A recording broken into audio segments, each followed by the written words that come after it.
What's up, guys? This is Will from Strive, and at this channel, we do whatever it takes ethically to get basketball players and basketball coaches to the next level.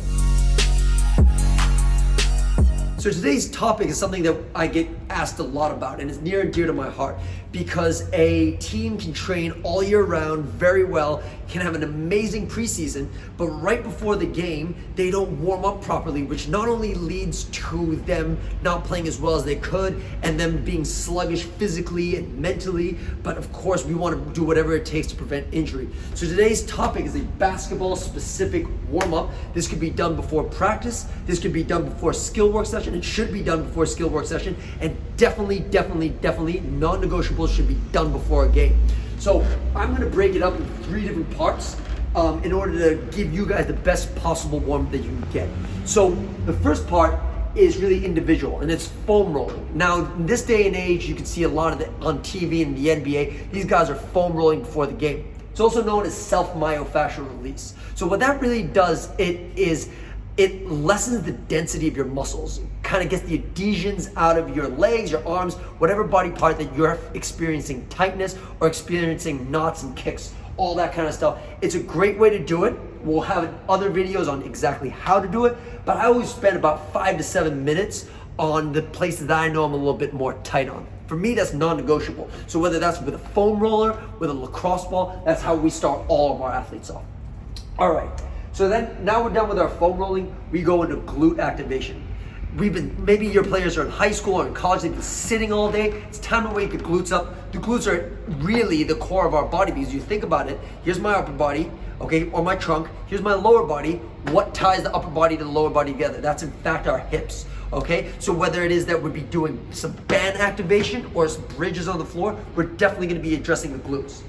Second thing we're going to be going into is our squat pattern. The squat is often seen in daily life, but it's really a common movement in basketball. Whether you're getting down into a good stance, you're getting ready to jump, these things are just a few examples of what you'll see when it comes to squat pattern in basketball. Then the lunge variation.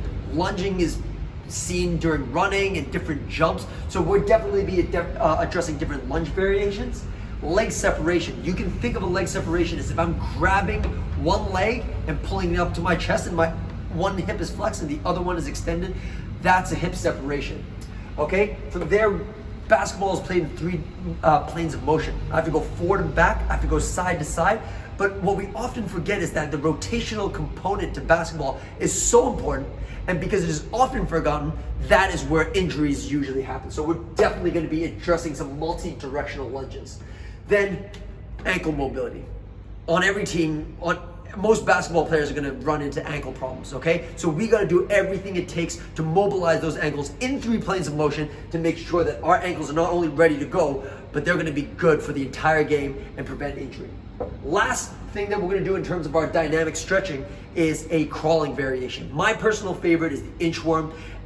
A lot of coaches might be asking, why would I do a crawl before a basketball game?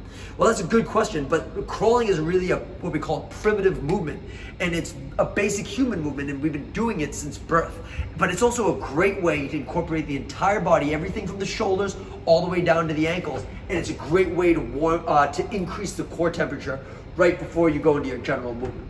So I'm going to be demonstrating a lot of these, but hopefully this makes sense so far.